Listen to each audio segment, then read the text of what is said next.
Welcome to JWL Sports, where we review all the best sports clips from around the country. Now, you're probably wondering, why should I watch over here instead of over there? Because over there, they don't care about what you have to say. They say this all the time. They talk down to us. They think we're just a bunch of clowns on YouTube, Twitter. But I think it's the opposite. I think we know exactly what we're talking about. So I read every single comment. So if you think what I'm saying is the most ridiculous thing you've ever heard, let me know in the comments below. If you think what I'm saying is the most amazing thing, then definitely please let me know. Either way, let's get into some discussions, let's get into some fights, but ultimately, let's just have some fun. And please do consider subscribing. We are building an amazing community here, and it's turning into something truly, truly special. I want to build something that we all genuinely feel connected to, something that we're really excited to be part of. And I think we're well on our way to doing that. So without further ado, let's get to it. We're watching a clip of The Herd with Colin Cowherd, where he's doing an interview, I believe, with Greg Jennings right now. Talking about whether or not, they trust Purdy to be able to perform against the Lions, as well as kind of Mahomes versus Lamar. So let's just get right into it, see what they have to talk about. League, 2 Pro Bowls and a Super Bowl. So, Greg, you played in 2 conference championships with an older Brett and a younger Aaron Rodgers. So in this game, it's I consider Goff and Mahomes to be veterans at this point. This could be his veteran season. Purdy's a kid. So let's go to the young Aaron Rodgers conference championship, because Purdy is still a baby in this league. Was there some anxiety with the kid? I mean, did you feel like a nervous energy? What was it like with Aaron, young, biggest game in his career? What was interesting about that game, we were going up against the Chicago Bears. We had obviously had some struggles with them over the course of the previous years. And so I think the kind of leading up to that game, there was a lot of chatter of, do you guys really believe that you can beat them? And it was in Chicago at Soldier Field, all the things. There was a level of confidence, but there was also a level of, we got to get this done. But I think collectively as a team, there was a belief. And Aaron was steady. He had always been steady the entire season. We got off to a fast start, which is kind of what you want to see with Brock Purdy and the 49ers, Yes. them get out to a fast start and get more comfortable.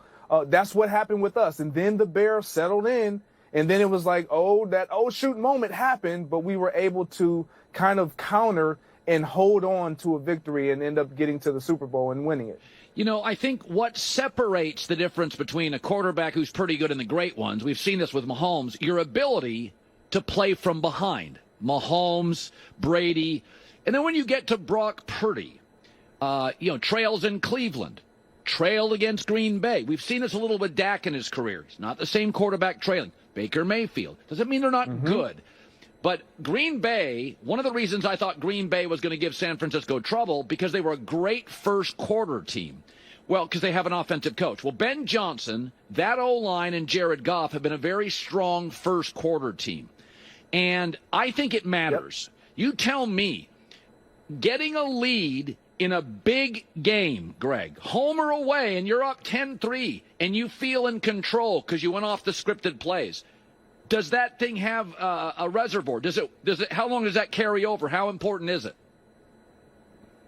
It matters. It matters, Colin. I mean, we've seen it over the course of even this season down in Dallas with Dak. And when they got down, it was like when you have the tendency and the track record of falling behind and not being able to climb yourself out of a hole, it matters how you start, because the guys taking the field and the guys leaving the field, whoever has either given up the points or didn't get the points to take the lead, they're kind of like, man, okay, here we go. And that's added pressure on the next unit that's stepping on the field to perform. And then when that doesn't happen, Colin, it heightens even more. So when I look at this, in particular, the Brock Purdy situation and going up against the Lions, who's a fast starting offense, they're predicated on starting fast. Yeah. The reason why he's struggled in games coming from behind is because you're now asking him to be more than what you truly want him to be if you're Kyle Shanahan in that offense. He can run your offense.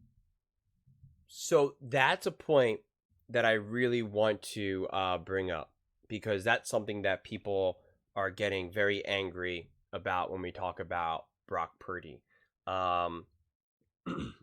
People think that Brock Purdy is the leader of that team. I should say fans mostly.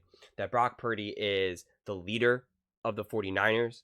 He is the reason why players like Christian McCaffrey and Kittle and Ayuk and Debo are doing so well. And he's making Shanahan look better. Like, this is what a lot of people are telling me in the comments, that, that Brock Purdy is the engine. And then they point to, look what they did with Garoppolo. Yes, they won and went to the Super Bowl and multiple NFC championship games, but they threw so much less, and that, and Garoppolo didn't, break all these records and stuff. And I get the argument, I get the point, but if you watch the games, what Greg Jennings is what he's saying is spot on, is that Shanahan is managing what he asks of Brock Purdy to do. It's just undeniable. Just the amount of that they feed a Christian McCaffrey and Debo, especially knowing that those players can get banged up at any moment, and knowing that we need to make sure we preserve them going into the playoffs and such.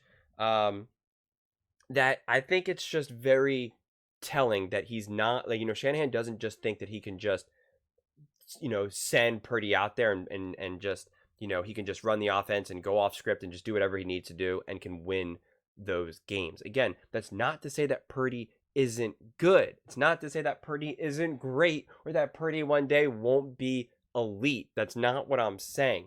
But I really do believe that what Greg Jennings is saying is spot on in that regard. And it's very similar to a degree with Russell Wilson. Not exactly, because they're different types of players, but Russell Wilson, for the most part, was managed. He was managed and to, run the offense in a very specific way that didn't allow him to cook, and that was the whole thing. Let Russ cook. And when Russ cooked, he wasn't as good.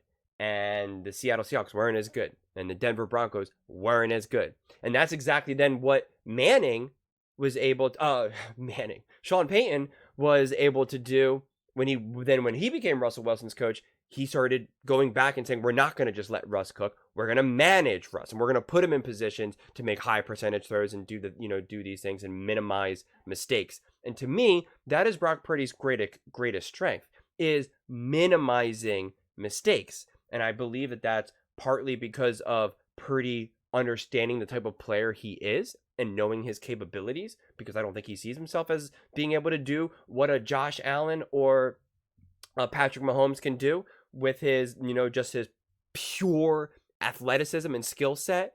And so I think, again, he's very much looks to Shanahan as a leader to be like, okay, what do I need to do here to succeed? Which, again, I think is a major benefit of Brock Purdy. But I think when games start to get close or tight or intense, and you now need to rely on your quarterback, right? It all stops with your quarterback. That's when things can get dicey.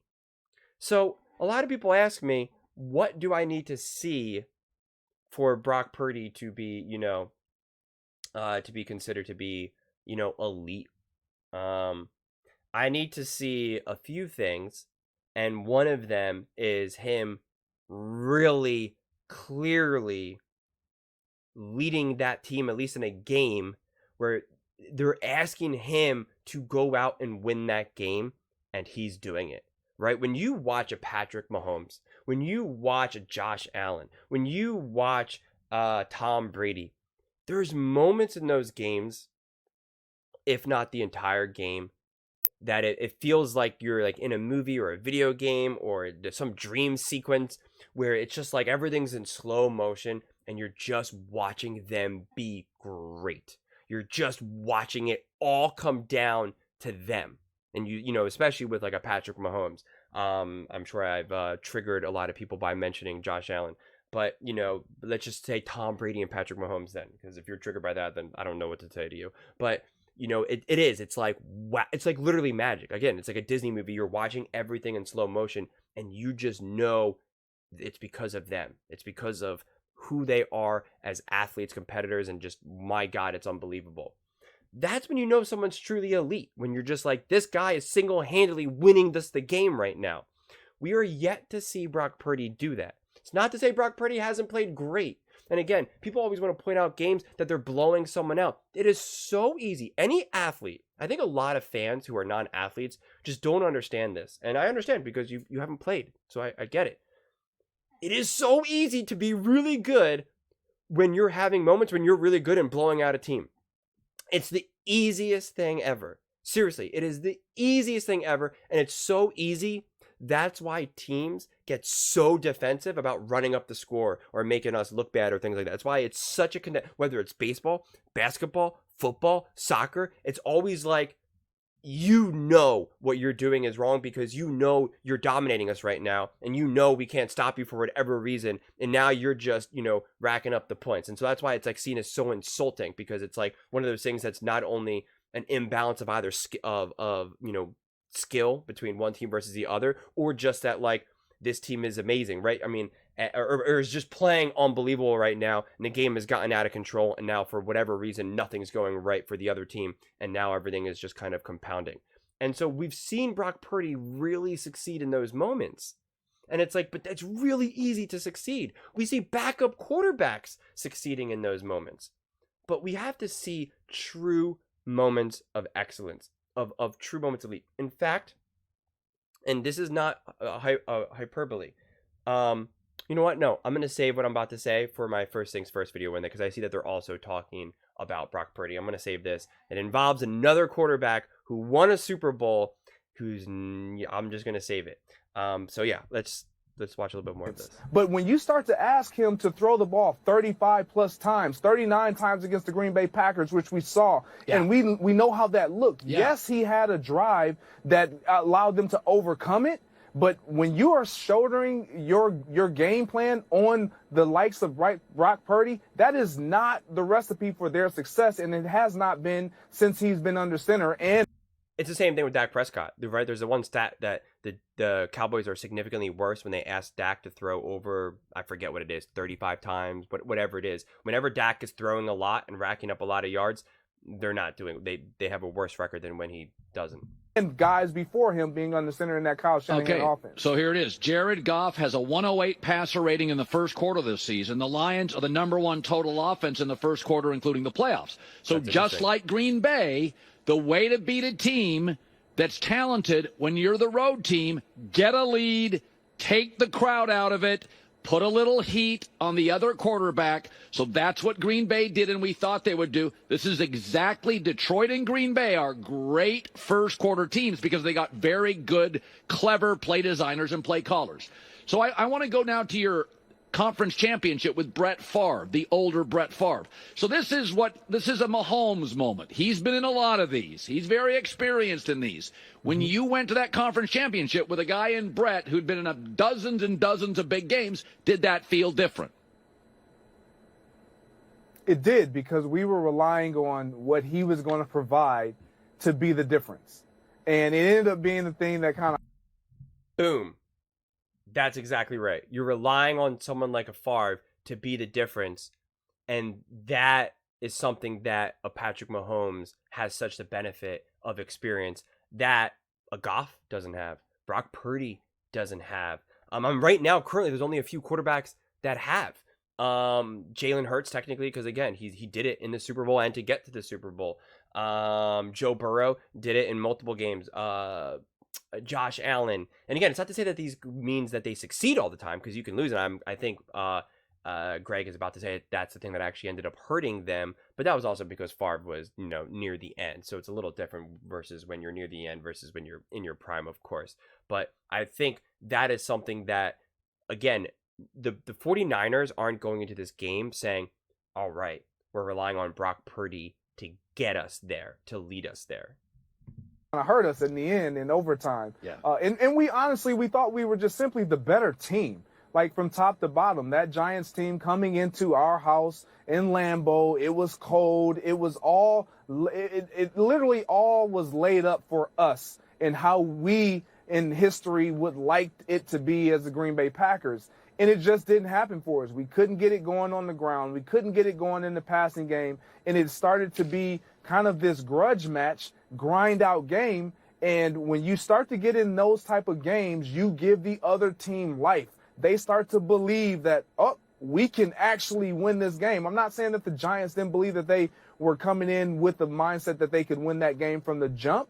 But once we couldn't get a stranglehold on who we were and who we wanted them to be as far as dictating the terms of which we wanted them to play, then you give a team life. That is Patrick Mahomes and this Ravens game. We've seen Lamar struggle from playing behind. We've all said, well, if they're a front-running team. Now we've seen him play games like we've seen against the Rams this year, where he was able to fight from behind in a high-scoring game where they were reliant on him to throw the ball and make plays with his arm, not his legs, in order for them to win the game. So I think this is a different Baltimore Ravens unit. However, if Mahomes and that offense can get out front, it's the same thing. You have to sustain that, but this is a Ravens team that feels like this is our moment. If they don't put their foot down, we're definitely going to fight and crawl out of this situation and come away with a win. Yeah, I think that's another great point. And I think with Lamar Jackson and the Ravens, they're definitely a different team than what they've been in the past. And again, that's always the problem when you're trying to evaluate teams and players, because you're always using the past as an indicator of what can happen in the present or future. But again, it's always a combination, because you can't say that Lamar Jackson is the same player he was a couple of years ago. He's not the same player that he was last year. So I think it's one of those things where, maybe your instincts would say, okay, if the Ravens and Lamar are down by 10 going into the second quarter or something, or third quarter, you'd be like, all right, Mahomes and the Chiefs should be able to maintain this and close this out. But again, the Chiefs aren't the same team that they've been, right? They've been a terrible second half team and stuff. So I think this game, what's really interesting about the Chiefs versus the Ravens game is that these are two teams that we've seen so much of, but we've never seen them match up against each other. And now, when we finally get to see them truly match up in a game that actually matters, they're two completely different teams than what they were in the past, right? Like, this is not the Patrick Mahomes teams that we're used to, right? They usually score so many more points, and it's usually the offense that is really leading the charge. And this year for the Chiefs, it's the defense that's been leading the charge. And with the Ravens, this team, has a new offensive coordinator, new plan of attack, different weapons for them. Lamar is just fundamentally a different player, definitely obviously throwing better than he ever has throughout his career. And so it's just, these are just different teams now. So it's really makes it a very interesting matchup. And so I'm really, really excited for it. We have two awesome games coming up. I wish one was Saturday and one was Sunday, because then that kind of breaks it up a little bit. So it's kind of, I don't know what I'm going to do Saturday. Like, Saturday is just going to be like a throwaway day. I really just want to sleep all the way until Sunday. But what do you all think? What do you think, Greg, about what Greg Jennings is saying? Do you think what he's saying is nonsense or makes total sense? I would love to hear your thoughts. So please let me know them in the comments below. Please don't forget to subscribe. As I said, we are building an amazing community here, and I would love to see you part of it. And please give this video a thumbs up, as it really helps with the visibility and the algorithm, and I would greatly appreciate it. Thank you so much, and see you next time.